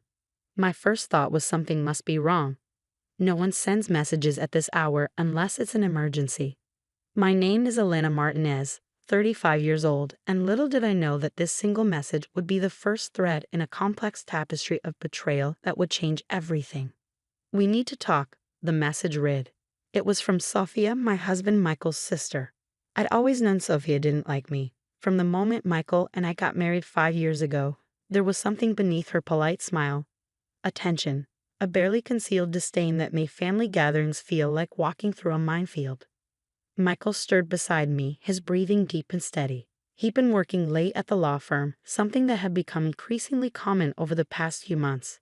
I carefully slipped out of bed, not wanting to wake him, and walked to the kitchen. The message continued. "Meet me at the cafe on Oak Street, 7 a.m. Don't tell Michael." My hand trembled slightly as I read the words. There was an urgency, almost a threat in her tone that sent a chill down my spine. I'd met Michael in graduate school. He was studying law. I was pursuing my doctorate in environmental science. We were the perfect power couple, or so everyone thought. Michael from a wealthy family, me with my academic ambitions, both driven and passionate about our respective fields. Sophia had always been different. While Michael was the responsible, ambitious sibling, she bounced between jobs, always expecting her family to bail her out. Their parents, especially their mother, had always been overly protective of Sophia, making excuses for her constant financial troubles and failed relationships. I checked the time. 4:15 a.m. Sleep was impossible now. Something in Sophia's message felt different. Not just another family drama, but something more calculated. The "don't tell Michael" part echoed with a sense of impending revelation that made my stomach twist. When morning came, I prepared carefully. I dressed in the blue blazer Michael loved, the one that made me feel strongest. My doctoral research on urban environmental sustainability was gaining recognition, and I'd worked hard to build my reputation. The cafe was quiet when I arrived. Sophia was already there, her perfectly manicured nails wrapped around a coffee cup. She looked different, more serious than I'd ever seen her. "You took everything from me," she said without preamble. I blinked, confused. "What are you talking about?" Her laugh was brittle, sharp-edged. "Michael. My brother. My family's attention. Everything." I realized then that this was more than a simple confrontation. This was a declaration of war. Michael and I built our life together. I said carefully, "I don't understand what you mean." Sophia leaned forward, her eyes glinting with a mix of desperation and something darker. "You have no idea what's coming to you." The way she said it, like a promise, like a threat, made my blood run cold. What Sophia didn't know was that I wasn't the naive woman she believed me to be. Years of academic research had taught me to look beneath surfaces, to understand complex systems and hidden motivations. And something told me that this conversation was about to change everything. "Tell me," I said, my voice steady. "What exactly are you planning?" Little did Sophia know, I was already 3 steps ahead, and the game was just beginning. The courtroom was silent, full of tension. I sat calmly, hands in my lap, watching as the truth finally came out. Sophia had made a mistake. She thought I was weak, just a quiet observer in my own life. For weeks, I had gathered proof. Bank records, secret messages, recorded talks. What I found was worse than I had imagined. Michael's mother, Eleanor, sat behind me. Her perfect suit and makeup couldn't hide her fear. She knew what was coming. "Mrs. Martinez," the judge said, "please summarize your claims." I stood up. "Your Honor, this was a planned effort to ruin my marriage and my life." I explained how Sophia and Eleanor had worked together to frame me. They faked messages and photos, hired private detectives, and built a false story of me cheating. Their goal was to make Michael divorce me and leave me with nothing. They believed that once I was gone, Michael would be easy to control. But they had underestimated me. I had been watching them, gathering proof for months. The most important evidence, I said, is this. I handed the court clerk a USB drive. It contained proof, bank transfers, conversations, and records of payments to lawyers and investigators. Thousands of dollars spent on lies. Michael sat in shock. His lawyer whispered urgently, but he had no defense. This isn't just about a divorce, I said. This was a full plan to destroy my reputation, my career, and my future. The court reviewed the evidence, bank records, text messages, and recorded conversations. The truth was undeniable. The judge looked serious. What started as a divorce case had now become a bigger legal issue: fraud and harassment. Sophia turned pale. Eleanor looked shaken. Michael looked sick. My lawyer spoke next. The damage to my client is not just financial. Her career and emotional well-being were attacked. Their family's perfect image was falling apart. Years of manipulation were now exposed. The final decision was clear. Michael would lose the divorce case, and his family faced possible legal charges. As I left the courtroom, I felt peaceful. This wasn't about revenge. It was about justice. Outside, the sun was shining. My phone buzzed, messages of support from friends and colleagues. Eleanor walked up to me. "You've destroyed this family," she said. I looked at her calmly. "No, your own actions did that." As I walked away, I realized something important. The best way to fight lies isn't anger. It's patience. It's proof. It's knowing your own worth. Sophia and her family had made one big mistake. They had underestimated me. Just then, my phone rang. It was the dean of my department. A new research grant, an exciting project. My career was moving forward. Life, I thought, has its own way of bringing justice. The courtroom hummed with tension, a quiet electricity that speaks of impending revelation. I sat composed, my blue blazer pressed, my evidence meticulously organized. My name is Elena Martinez, and today everything would change. Sophia and Michael's mother, Eleanor, sat 2 rows behind me. Their perfectly coordinated outfits couldn't mask the fear brewing in their eyes. "Mrs. Martinez," the judge addressed me, "please summarize your claims." I stood, my movements deliberate and controlled. "Your Honor, this is about a calculated attempt to destroy my life, my marriage, and my professional reputation." The evidence unfolded like a carefully constructed narrative. Bank statements, recorded conversations, text messages, a comprehensive trail of manipulation that stretched back months. Their plan had been intricate: fabricate evidence of my infidelity, create grounds for a divorce that would leave me with nothing. Michael would be easily manipulated once I was out of the picture. What they didn't understand was that I was never just a passive target. "Exhibit A," I said, sliding a USB drive to the court clerk. It contained a network of financial transactions, payments between Eleanor, Sophia, and a web of lawyers and private investigators. Michael looked shell-shocked, his lawyer whispering urgently in his ear. The confident attorney I'd married had been reduced to a cornered man. My lawyer began detailing the financial damages, not just monetary, but the emotional trauma, the professional reputation they'd attempted to destroy. The most damning evidence was a series of recordings. Sophia and Eleanor discussing how they would eliminate me, how I was an obstacle to their family's perfect image. They believed I was just a simple academic, I explained, someone they could easily manipulate and discard. The judge's expression grew increasingly serious. What had begun as a divorce hearing was transforming into an investigation of systematic fraud and harassment. Sophia's face drained of color. Eleanor's perfectly maintained composure cracked. Michael looked like he might be sick.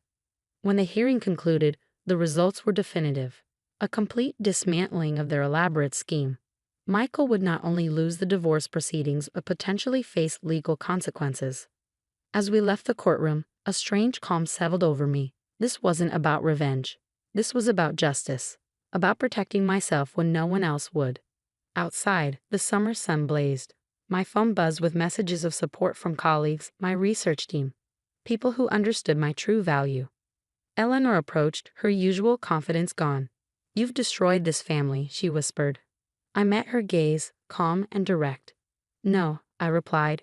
Your own actions did that long before I spoke a word. Walking away, I realized something profound. The most powerful weapon against manipulation isn't anger. It's documentation. It's patience. It's knowing your own worth.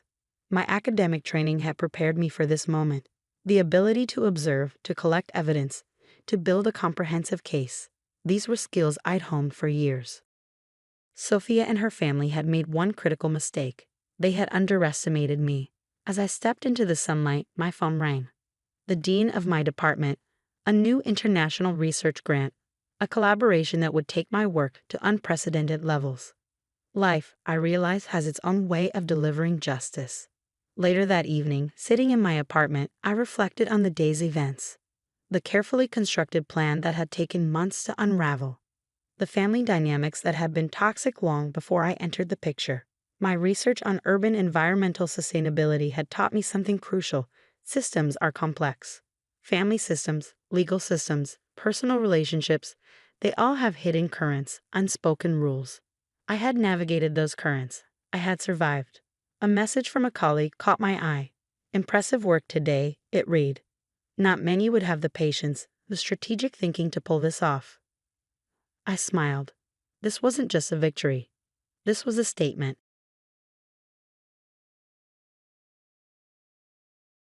I have proof she's cheating, Amanda, my sister-in-law, said as she dramatically pulled out a manila envelope. Everyone gathered around the dining table, gasping as she spread out photos on the shiny wooden surface. I sat quietly at the end of the table, sipping my water and watching. My name is Sophie Bennett. I'm 32 years old, and I was watching my husband's family try to ruin my 8-year marriage. The irony was hard to miss. The photos showed me meeting different men over the past month, having lunch, coffee, and even dinner. In each picture, I looked like I was having deep conversations, smiling, leaning in, and sometimes touching their hands. To someone who didn't know better, it looked bad. Look at these, Amanda said with excitement. While David has been working hard, she's been running around town with other men. She turned to my husband, who sat still next to his mistress, Jessica. Now you don't have to feel guilty about Jessica, and you definitely don't have to give Sophie anything in the divorce. David didn't look at me. His mother, Eleanor, picked up a photo with shaky hands. Sophie, how could you? We welcomed you into our family. A long time ago, her disappointment would have hurt me. Now, I just smiled inside. Well, Amanda pushed. What do you have to say for yourself? I calmly put my glass down and looked around the table. David still wouldn't meet my eyes. His parents looked upset, though I noticed his father, George, seemed more uncomfortable than angry. Amanda stood tall, one hand on her hip, pointing at the photos. Nice pictures, I said. The lighting is great. You must have paid your private investigator a lot. Amanda's smirk faded. She hadn't expected that. That's all you have to say, she snapped. You're not even going to deny it? I reached into my purse, everyone tense, waiting for tears or a confession. Instead, I pulled out my tablet and set it on the table. Why would I deny it? I asked, my voice calm. Those men are all divorce lawyers. Silence. What? Amanda stuttered. I pointed at the photos. That's James Morrison, the best family lawyer in the city. This is Michael Chen. His firm specializes in cases involving cheating. And this dinner? That's William Parker. He's great at handling cases where people try to hide money before a divorce. Amanda's face turned pale. David suddenly found his water glass very interesting. You see, I continued, when I found out about David and Jessica 3 months ago, I decided to prepare. You're lying, Amanda said, but she didn't sound sure. I turned on my tablet. That's the great thing about legal meetings. There's always proof. I pulled up emails and signed agreements. But that's not even the most interesting part, I said, looking at David. Eleanor's voice shook. What do you mean? Well, I said, during one meeting, I learned something about recent property transfers in this family. Lots of money and houses changing hands. New companies being formed. I let my words sink in. George shifted uncomfortably. David frowned. Dad, is that why you had me sign those papers last month? You said it was just routine family business. I watched as realization hit him. His family wasn't just helping him cheat. They were hiding money before the divorce. David, sweetheart, we were just protecting you. Eleanor started. I cut her off. Actually, you were committing fraud. I smiled. And my lawyers have proof. Amanda sank into a chair, defeated. You knew, she whispered. You knew this whole time. I nodded and grabbed my things. Next time you hire a private investigator, make sure they're not working for both sides. I stood up, fixing my dress. Oh, and those lawyers. I officially hired the best one yesterday. I walked to the door, then turned back. David, your lawyer will get the paperwork tomorrow. You might want to read it carefully, especially the part about fraud. And Amanda. I met her shocked eyes. Thanks for the photos. They'll make great evidence. My heels clicked on the floor as I left. In my car, I finally allowed myself a small smile. They thought they had trapped me. They had no idea what was coming. The next few days were full of chaos. My phone wouldn't stop buzzing with messages from David's family. Some were threats, others were tearful pleas. Amanda, especially, kept switching between anger and panic. Her texts became more desperate. You can't do this to us, her latest message read. We're family. I thought about that word, family. They hadn't treated me like family when they were planning to leave me with nothing. I ignored her message and focused on my preparations. James Morrison's law office was exactly what I expected: shiny wood, leather chairs, and an air of power. I sat in the conference room, reviewing documents while waiting. Right on time, David walked in with his lawyer, followed by Eleanor and George.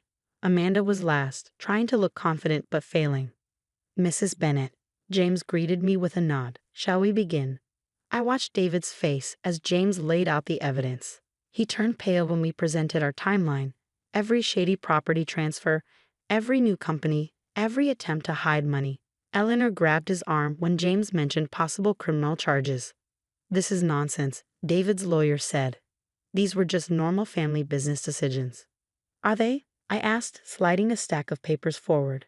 Because these documents show my name was removed from family business assets 3 months ago, right when David started his affair.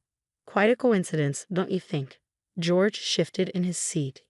He was always the weakest link, too worried about his social reputation to risk the scandal. Now, James continued, we're willing to be reasonable. Mrs. Bennet helped build this family's success. She only wants her fair share. Fair share? Amanda snapped. She's trying to ruin us. I turned to her, calm as ever.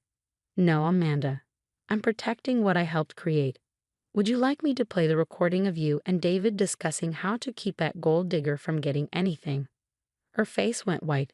David's head snapped up. You recorded us? No, I replied calmly. Your mistress did. Jessica was quite helpful once I showed her proof that you were planning to leave her too, once you'd secured your assets. The room erupted into chaos. Eleanor was crying, George was demanding to speak to his personal lawyer, and Amanda was screaming about betrayal. Through it all, I sat quietly, watching my husband realize just how thoroughly he'd been outplayed. Here's what's going to happen. James spoke over the noise, his voice commanding silence. We have documented evidence of attempted fraud. We can pursue this criminally, or we can reach a reasonable settlement today. Your choice. David's lawyer requested a moment with his client. As they huddled in the corner, I could see the fight leaving David's body. He'd always been arrogant, convinced of his own cleverness, but now he looked deflated. We'll agree to fair terms, his lawyer finally announced. Excellent, James smiled. Mrs. Bennet has already outlined her requirements. He distributed copies of the settlement proposal. I'd been thorough but not vindictive. I wanted what I'd helped build, nothing more. This is outrageous, Eleanor exclaimed, but George placed a restraining hand on her arm. Sign it, David, he said quietly. We can't risk this getting out. As David picked up the pen, Amanda made one last desperate attempt. Wait. Those photos. They were in public places. She was flaunting these meetings. I couldn't help but laugh softly. Of course they were public. I wanted you to see them. Every lunch, every coffee meeting. I knew you were having me followed. I just made sure your investigator got exactly what I wanted you to see. The realization that they'd been played at their own game finally silenced them. One by one, the documents were signed. As James gathered the paperwork, I stood to leave. Sophie, David called out, his voice strange. When did you get so calculating? I paused at the door. I learned from the best, didn't I? Family taught me. The irony of my words wasn't lost on anyone in the room. As I walked out of the office, I felt lighter than I had in months. Sometimes the best revenge isn't just about winning. It's about showing them they underestimated you all along. Outside, the autumn air was crisp and clean. My phone buzzed with a message from Jessica. It's done. Thank you for showing me the truth about him. I smiled, remembering how easy it had been to turn David's mistress into my ally once I showed her proof of his pattern of betrayal. She'd been more than happy to share the recordings of his promises to her. His plans to discard her just like me once he'd secured his wealth. Sometimes the strongest alliances come from unexpected places. As I drove home, I thought about family, not the one that had betrayed me, but the one I would build for myself now, on my own terms. 6 months after the settlement, I sat on the balcony of my new apartment, sipping coffee and watching the city wake up. The morning sun cast long shadows across my recently furnished living room, highlighting the fresh start I'd made for myself. My phone buzzed with a text from Jessica. Of all people. We'd maintained an unlikely friendship after everything. You won't believe who I just saw at Riverside Cafe, Amanda. She actually tried to pretend she didn't see me. I smiled, remembering how thoroughly the family had unraveled after our meeting. The carefully constructed facade of the perfect family business had cracked under the weight of their own schemes. George had retired early, claiming health issues, but everyone knew it was to avoid the whispers at his precious country club. Eleanor had thrown herself into charity work, desperately trying to maintain their social standing. Amanda, perhaps, had faced the harshest reality check. Her role in the attempted fraud had cost her her position in the family company.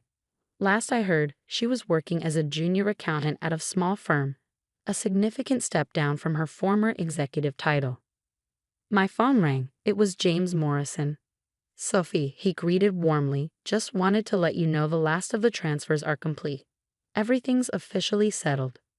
Thank you, James, for everything. You know, he said, his tone thoughtful, in all my years practicing law, I've never seen someone handle betrayal with such strategic precision. Have you ever considered a career change? I laughed, but his words stuck with me.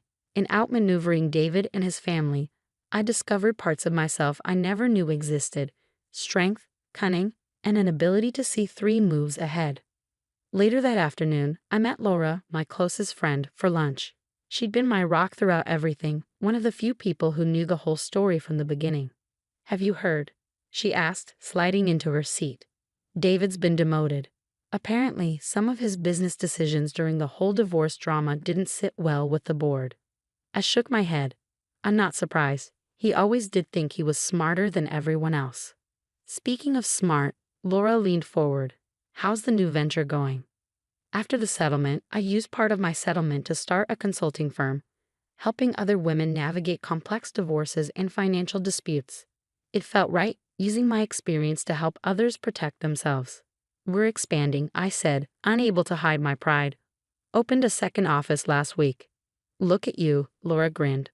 From being blindsided by your husband's betrayal to running your own empire. Who would have thought? I thought about the woman I'd been a year ago, trusting, naive, willing to believe in family loyalty above all else. That woman was gone, replaced by someone stronger, wiser, but not bitter. If anything, I was grateful for the lessons learned. My phone buzzed again. Another text from Eleanor. I miss you. The family isn't the same without you. I archived it without responding. Some bridges, once burned, shouldn't be rebuilt.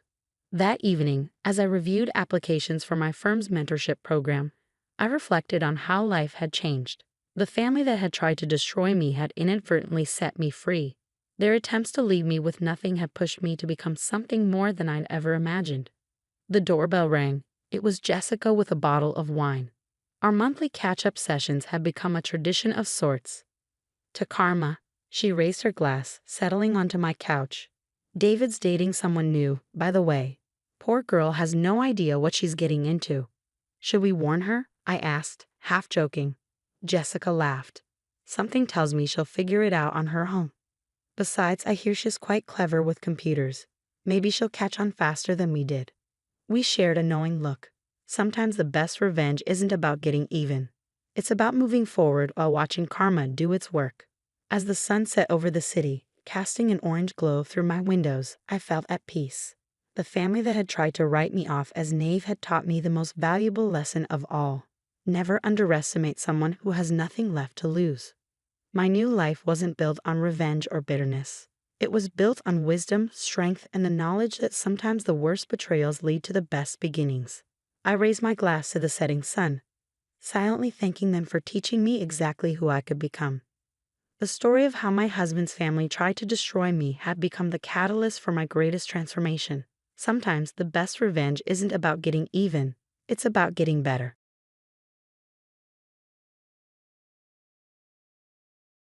"You foolish girl, Margaret," my mother-in-law sneered, waving the papers in my face.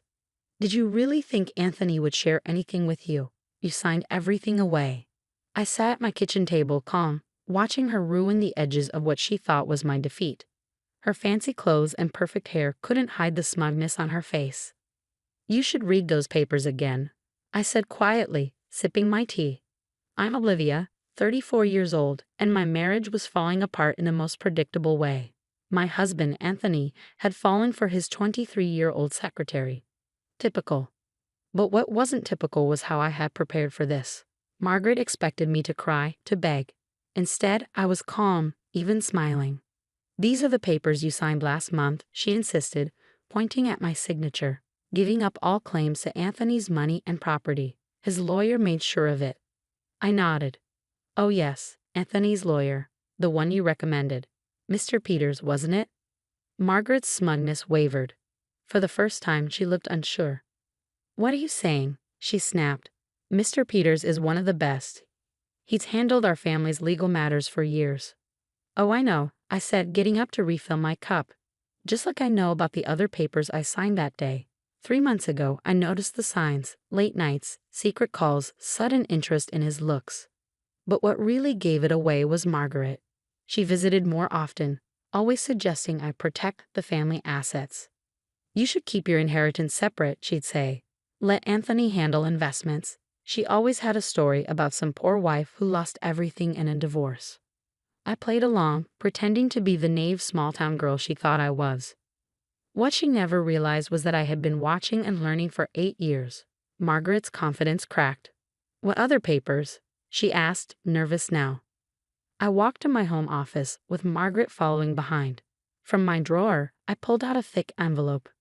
"You see, when I saw those documents, I had my own lawyer check them.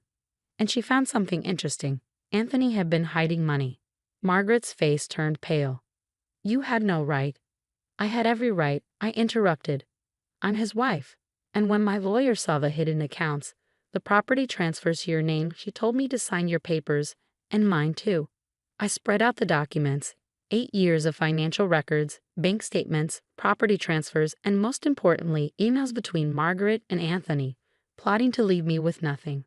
"Did Anthony tell you about his offshore account?" I asked, "or did you help him set it up?" Margaret sank into the chair. "You're bluffing," she whispered. I smiled and held up a printout. "Passwords are usually something personal. Anthony always used your birthday. So sweet, right?" Her face drained of color as she saw her own words in black and white. Emails where she advised Anthony on hiding assets. "You really thought I'd sign away my rights without a backup plan?" I asked. "You taught me well how to protect family assets." Margaret reached for the papers, but I pulled them back. "These are copies. The originals, with my lawyer, along with recordings of all our talks about finances." A noise at the door made us turn. Anthony stood there flustered. Behind him, his secretary sat in the car, looking unsure. "Mom," he called, then froze when he saw the papers. "What's going on?"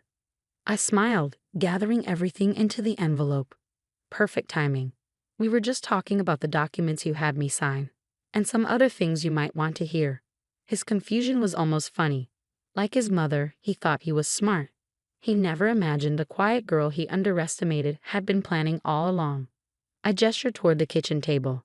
"Let's talk, all of us, about how this divorce is going to work." As I walked past a mirror, I caught my reflection. I looked exactly how Margaret always claimed I wasn't: strong, confident, and completely in control. This wasn't the ending I wanted for my marriage, but it was the one I prepared for. And as I laid out my terms, I knew one thing: Margaret would never call me unworthy again. The next morning, Anthony and Margaret sat across from me at our kitchen table, their faces a mix of anger and disbelief. My lawyer, Diana, spread out the documents between us, her professional demeanor a stark contrast to Margaret's barely contained rage.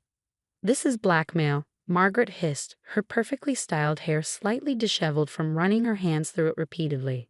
"We'll fight this." Diana raised an eyebrow. "Mrs. Henderson, I'd advise against using that term. Everything my client has gathered is perfectly legal documentation of financial fraud and attempted asset concealment. Would you like me to detail the potential criminal implications?" I watched Anthony shift uncomfortably in his seat. The confident businessman who planned to leave me with nothing now looked like a schoolboy caught cheating on a test. His young secretary was notably absent. Apparently, the prospect of a lengthy legal battle had dampened the romance. "Let's review what we discovered," Diana continued, her voice crisp. "Multiple unauthorized transfers from joint accounts, property titles altered without spousal consent, and documented evidence of conspiracy to commit fraud." She paused, looking directly at Margaret. "Including several recorded conversations where you explicitly advised your son on how to hide marital assets." "Those recordings were made without my knowledge," Margaret protested. "They're inadmissible." I couldn't help but smile. "Actually, they were made with your knowledge. Remember all those times you insisted we meet at the country club to discuss family matters? Single-party consent state, Margaret, and the club's security cameras caught every meeting." Anthony finally spoke up, his voice hoarse. "Olivia, please, we can work something out. I made a mistake." "A mistake?" I interrupted, keeping my voice level. "A mistake is forgetting an anniversary, systematically planning to leave your wife destitute while hiding assets with your mother's help. That's a choice, Anthony. A series of choices, actually."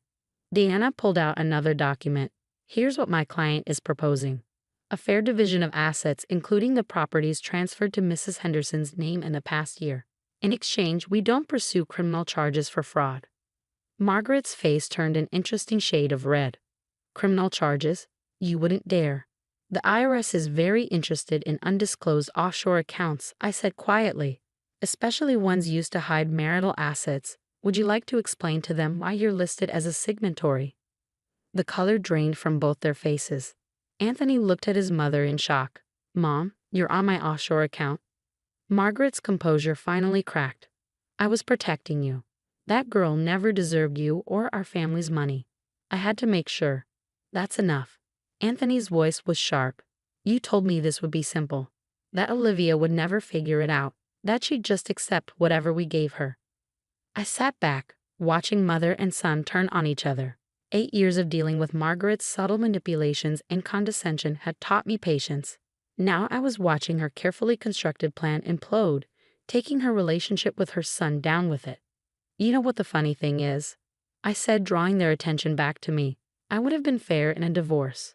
If you'd just been honest, if you treated me with basic respect, we could have ended this marriage cleanly." Deanna nodded, sliding another document forward.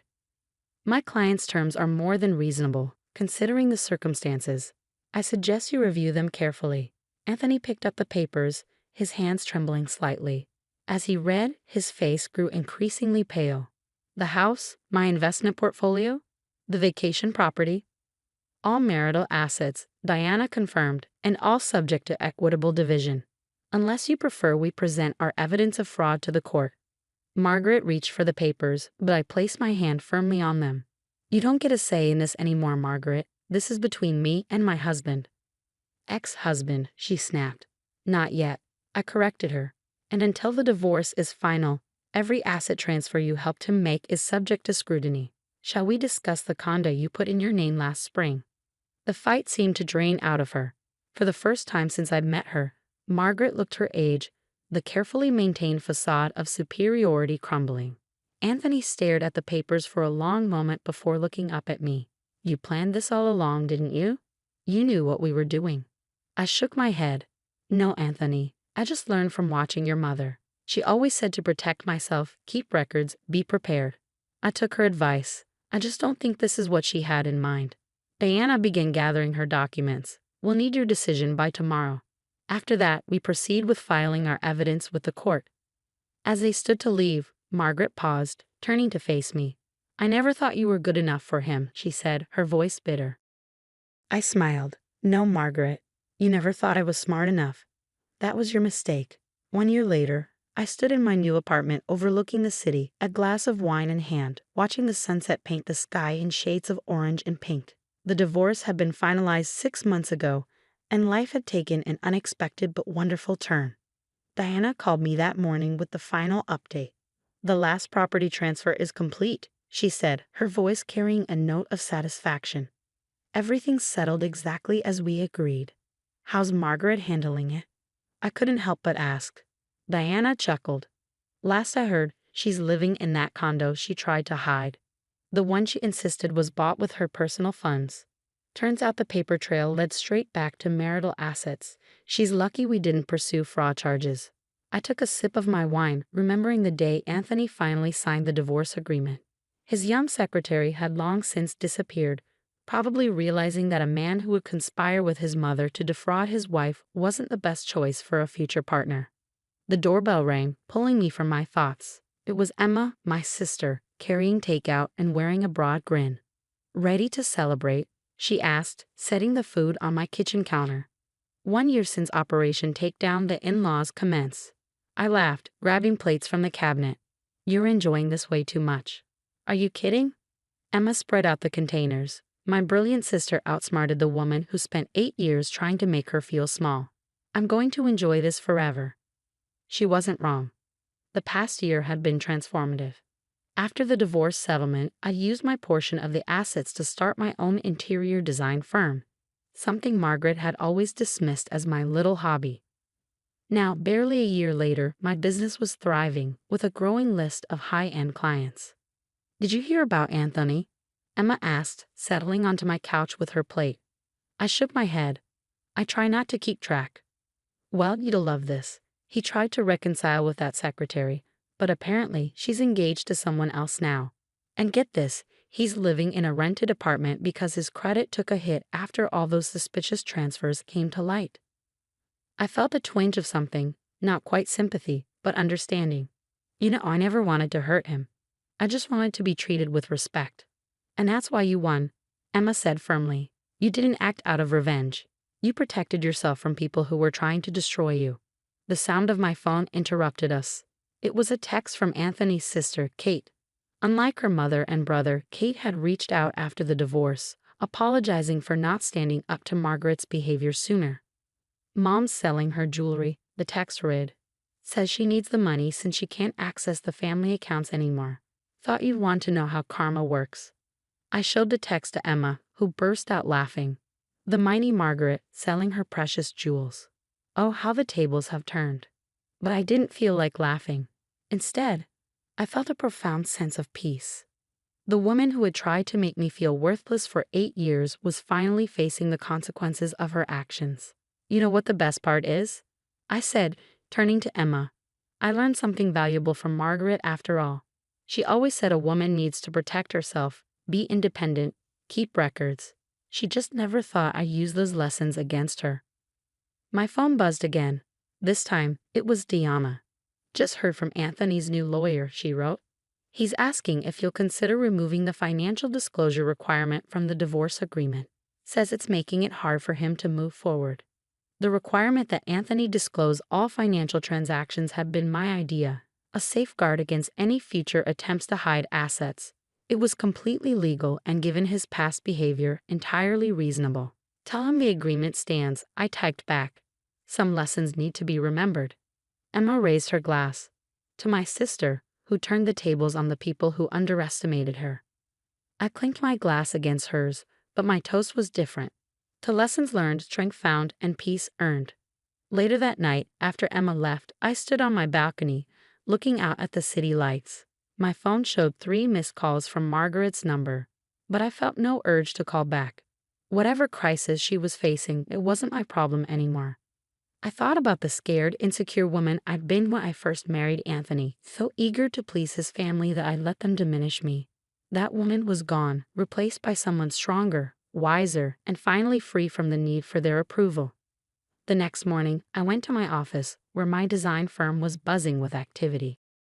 My latest client, a wealthy divorcee, had specifically sought me out after hearing my story through the grapevine. I want someone who understands the importance of protecting yourself, she'd said during our first meeting. Someone who knows how to build something beautiful from a difficult situation. As I looked around at my growing business, my supportive sister, my true friends, I realized that Margaret had been right about one thing. I wasn't good enough for her son. I was too good for their whole toxic family. The last time I saw Margaret was at a charity event 6 months after the divorce. She was wearing noticeably less jewelry, her designer outfit from last season. She tried to avoid me, but I caught her eye across the room and smiled, raising my glass in a small salute. She turned away quickly, but not before I saw it. The recognition that she had created her own worst enemy. Every criticism, every manipulation, every attempt to make me feel inferior had only taught me how to be stronger. I did send her a thank you note, though.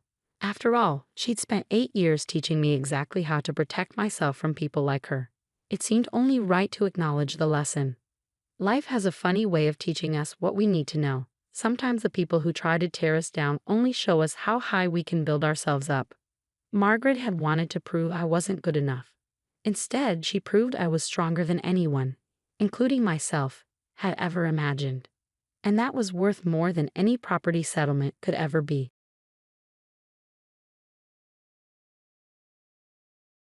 Alina's ordinary Tuesday took a shocking turn when her husband Victor came home early from work. He looked serious and paced the kitchen. "We need to talk," he said. "I've met someone else. She's younger, more exciting. Let's handle this like adults, no drama." Alina froze, the knife in her hand still hovering over the vegetables. She was 43, not old, but Victor spoke as if she were useless. She set the knife down and turned to face him. Victor, 46, had recently dyed his gray hair and spent more time at the gym. Now, in a fancy suit, he looked like he was going through a midlife crisis. "How long?" Alina asked. 6 months, he said proudly. "She's 28 and works in our accounting department. You'll understand when you meet her. She's special." Alina noticed how he stressed the age difference minus 15 years younger. Their own daughter was only 6 years younger than this woman. "I'll be fair," Victor continued. "You can keep the apartment. I'll move in with Masha. That's her name. We'd already found a place." Alina stared at him. The apartment they worked so hard for was now his parting gift to her. "You've planned this well," she said, keeping her voice steady. "When do I meet her?" Victor hesitated, surprised at her calmness. "She's waiting downstairs. She can come up if you want." Alina smiled. "Please do invite her in. I'd love to meet the woman worth throwing away 18 years of marriage for." Victor quickly texted, and minutes later, footsteps echoed in the hallway. Alina held her breath as the door opened. Masha walked in. She was younger, yes, but something about her was oddly familiar.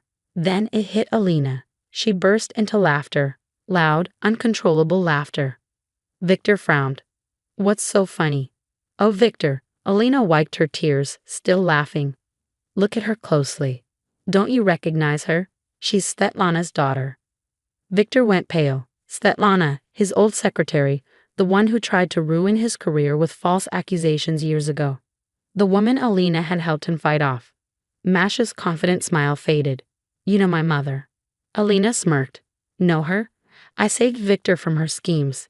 And now, here you are, continuing her work." Victor looked at Masha in horror. "Tell her she's wrong," he pleaded. But Masha said nothing. The clever, calculating look on her face said it all. Alina picked up her phone. "Let's call Svetlana. I'm sure she'd love to hear what her daughter is up to."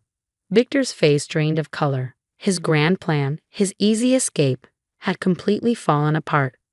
Alina smiled, sharp and knowing. "Shall we sit down? We have a lot to discuss." The room was silent as they sat around the dining table, the same table where they had once shared family meals and celebrations. Now it felt like a negotiation table. Masha kept glancing at her phone, looking uneasy. Victor had his head in his hands, mumbling, "Impossible." Meanwhile, Alina calmly poured tea as if nothing unusual was happening. "So Masha," Alina said, placing the teapot down, "how much do you know about your mother's past with Victor?" I don't know what you mean," Masha replied, though her shaky hands gave her away. Alina smiled and picked up her tablet. Let me remind you, 15 years ago, your mother, Svetlana, worked as Victor's secretary. She accused him of harassment and demanded a huge payout. But what she didn't know was that I had installed security cameras in his office. Victor lifted his head in shock. You put cameras in my office? Of course, Alina said smoothly. You were too worried about your reputation to think clearly. I had to protect you. She turned back to Masha. Your mother was very convincing, crying, ripping her blouse, making threats. But everything was caught on video. Masha's face turned pale. You still have those recordings. And a signed confession from your mother, admitting she lied. Alina nodded. I kept everything. I had a feeling it might come in handy one day. Victor now stared at Masha. So, was anything real? These past 6 months? Before Masha could answer, Alina's phone buzzed. She glanced at it and smiled. Perfect timing. Your mother is on her way up. Masha's eyes widened in panic. You called her? I texted her an hour ago, Alina said cheerfully. Told her I had some interesting news about her daughter. The doorbell rang. Masha looked terrified. Alina got up to answer it, leaving Victor and Masha frozen in place. Svetlana entered the apartment, looking older but still carrying the same sharp energy. However, when she saw Masha, she stopped in her tracks. Masha? What are you doing here? Hello, Svetlana, Alina greeted.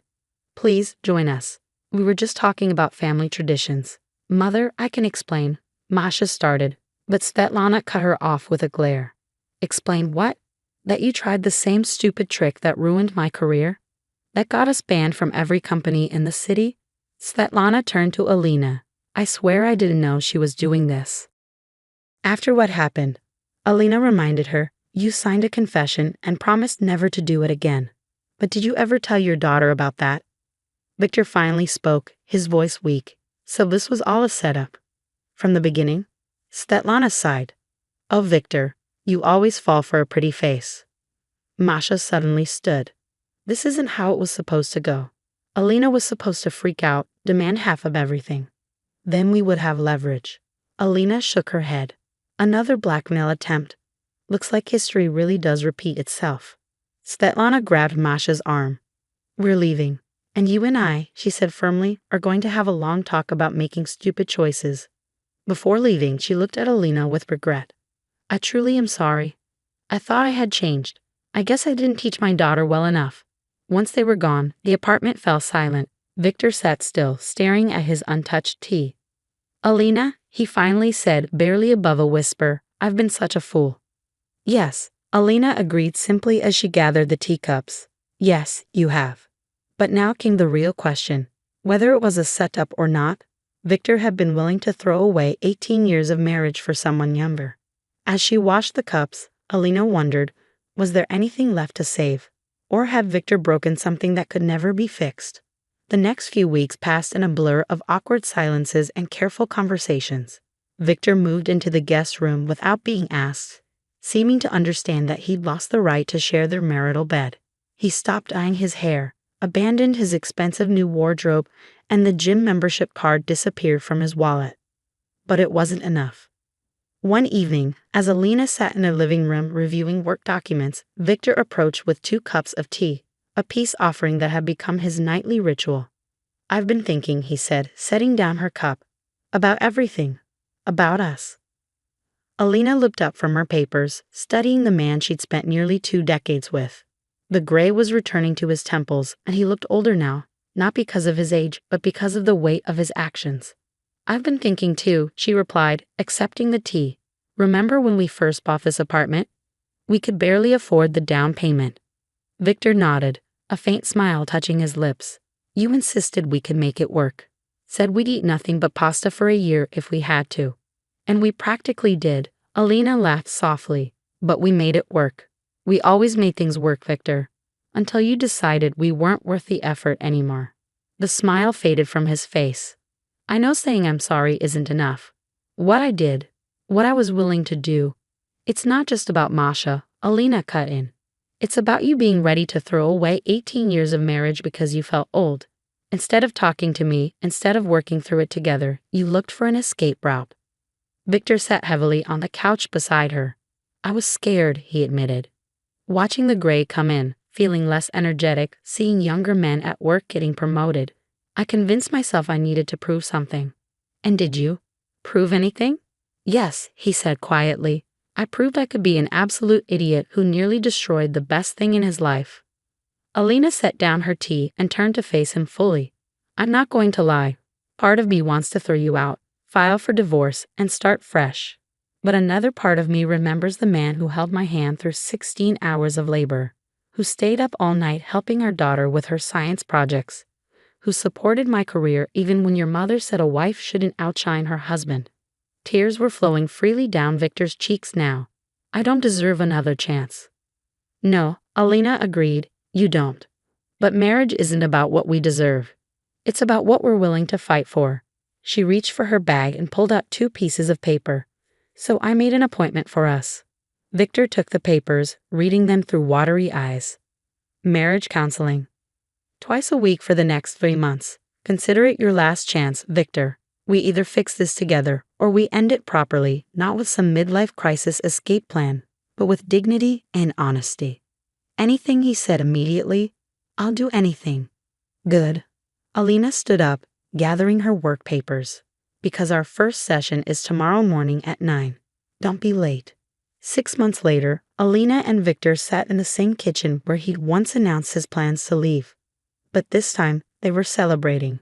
Their daughter was coming home for the weekend, and they were preparing her favorite meal together. You're getting flour everywhere.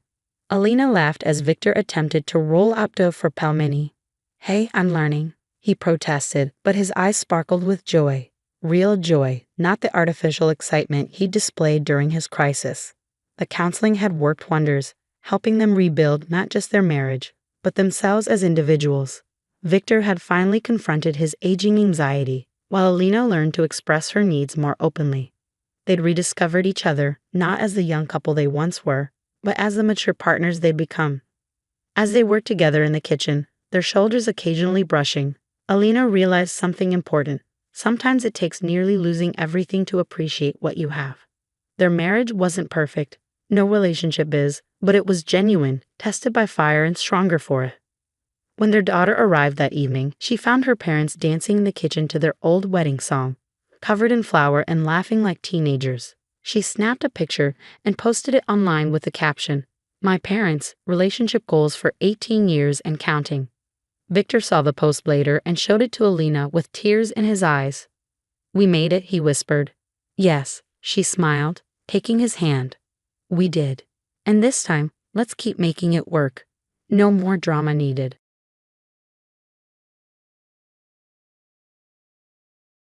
The Sunday dinner table went silent. My heart pounded as my mother-in-law's words filled the air like poison. My husband, Thomas, held my hand under the table but said nothing. Excuse me, I finally whispered. What do you mean my children don't deserve any inheritance? Patricia, my mother-in-law, wiped her mouth with a napkin and looked at me coldly. It's simple, Sophia. Blood is thicker than water. When Thomas's father and I pass away, everything should go to our real grandchildren, Amanda's kids. I glanced at my children, Emma, 8, and Lucas, 6, who were focused on their tablets in the living room, unaware of their grandmother's cruel words. They were adopted, something Patricia never let me forget. Mom, that's enough, Thomas finally said, but his voice was weak, as always when facing his mother. I'm just being practical, Patricia continued, piling more roast beef onto her plate. Amanda's kids are our flesh and blood. They should get the family estate, the summer house, and the investments. That's only fair. I thought about our small 3-bedroom home, which Thomas and I worked hard to afford. Meanwhile, Patricia and her husband lived in a huge mansion and owned a vacation house they barely used. And what about Emma and Lucas? I asked, my voice stronger now. They're your grandchildren too. We adopted them as babies. They've never known another family. Patricia laughed coldly. Raising someone else's children doesn't make them family. Amanda's kids carry our DNA. They deserve to continue our legacy. Anger boiled inside me. I stood up, my chair scraping against the floor. Thomas, we're leaving. My husband looked torn, caught between me and his mother. Mom, you've gone too far, he said, but his voice was still weak. I'm just saying what everyone thinks, Patricia called as I gathered the kids. Ask Amanda. She agrees with me. The drive home was quiet, except for the kids chatting about their games. Thomas opened his mouth to speak but kept closing it. I stared out the window, holding back tears. I refused to let Patricia win, even from a distance. That night, after putting the kids to bed, I sat in our home office looking at old photos. One showed my father holding Emma the day we brought her home, his face full of pride. Another showed Lucas on his shoulders at the zoo, both laughing. My dad never treated them differently because they were adopted. He was the grandfather they deserved. Dad had passed away 6 months ago, and the pain was still fresh. He had been sick for a while. But his decline was sudden at the end. My mom was still grieving, and we hadn't gone through most of his things yet. He was a quiet, hard-working man who had been a financial advisor. He wasn't flashy, but he taught me to save and plan for the future. 2 days after that awful dinner, I got a call at work from an unfamiliar number. Mrs. Sophia Carter, this is James Wilson from Wilson and Associates Law Firm. I was your father's attorney. There's something important we need to discuss. Can you come to my office tomorrow? I agreed, curious. As far as I knew, Dad had a simple will. Everything went to Mom. What could this be about? The next morning, I sat across from Mr. Wilson, a serious-looking man in his 60s. He pulled out a thick folder.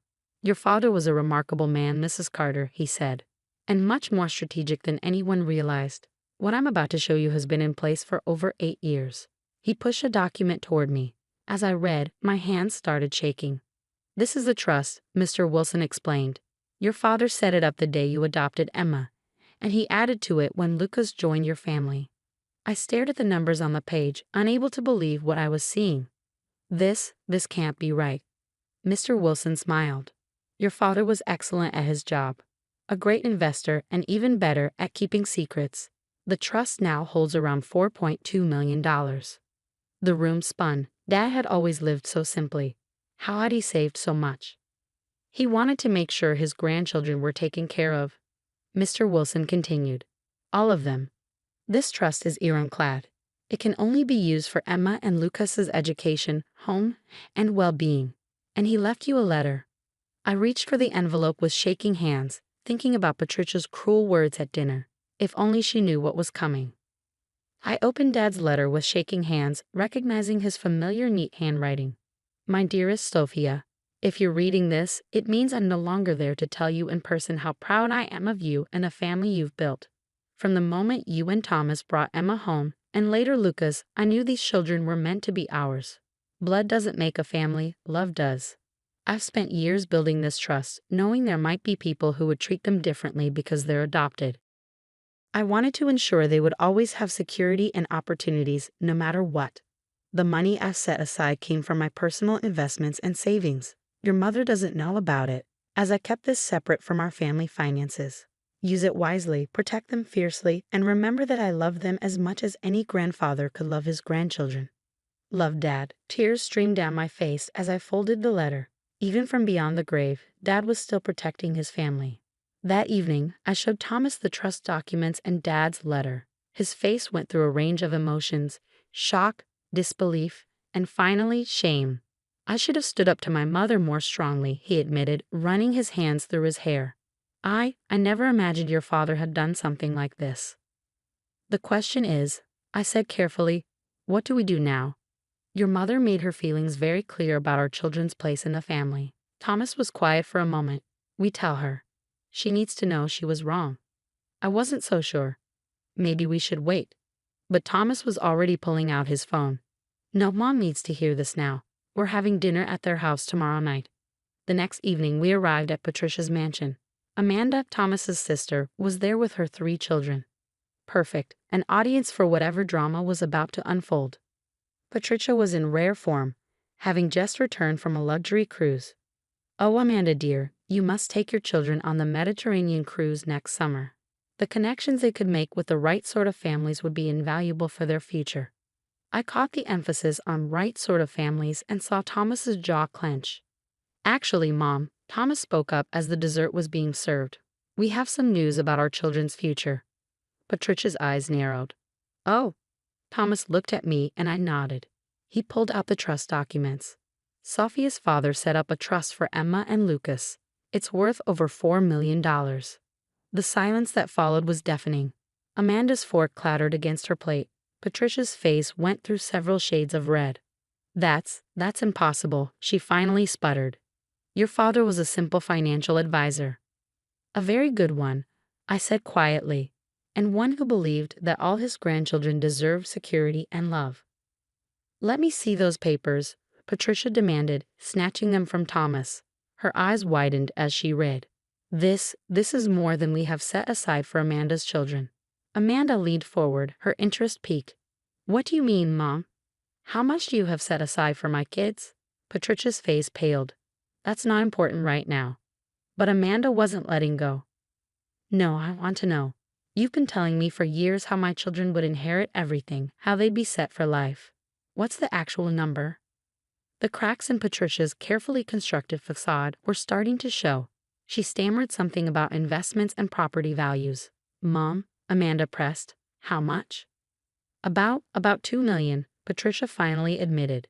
But the property values. So all this time, Amanda interrupted, all your talk about blood being thicker than water, about my children being the only true heirs, and they're actually getting less than their adopted cousins? Patricia looked like she might faint. But there are real grandchildren. They're all real, Thomas said firmly, finally finding his voice. Emma and Lucas are as much our children as if they'd been born to us. Dad understood that, Mom. Why can't you? I watched as Patricia's worldview crumbled in real time. Her perfectly planned family hierarchy was being upended by the quiet financial advisor she'd always looked down on at family gatherings. I think, Amanda said, standing up, that we should go. And Mom, maybe it's time to rethink some things. She gathered her children but paused at the door. Sophia, I'm sorry for not speaking up before. You have beautiful children. As Amanda left, Patricia sat in her chair, looking smaller than I'd ever seen her. The mighty matriarch brought low by her own prejudices. Thomas took my hand. We should go too. But as we stood to leave, Patricia spoke in a small voice. Could I see the letter your father wrote? I hesitated before handing over Dad's letter. It felt too personal, too precious to share with someone who would cause us so much pain. But something in Patricia's eyes, a glimmer of vulnerability I'd never seen before, made me reach into my purse and pull out the carefully folded paper. Patricia's hands trembled as she read. I watched her face change, saw tears form in her eyes for the first time in the 12 years I'd known her. He wrote this when Emma was adopted, she asked softly. I took a deep breath. Dad added to the trust when we adopted Lucas. He believed family was about love, not blood. Patricia wiped her eyes with a fancy silk handkerchief. Your father, he never said a word. All those years at family gatherings, he just smiled and played with the kids while I. She didn't finish, but she didn't have to. We all remembered her sharp comments, her cold stares, the way she always treated Emma and Lucas as outsiders. Suddenly, Patricia stood up. I want to show you something, she said. Thomas, you've never seen this either. She led us to her home office, a room I'd never been inside. From a bottom drawer, she pulled out an old photo album.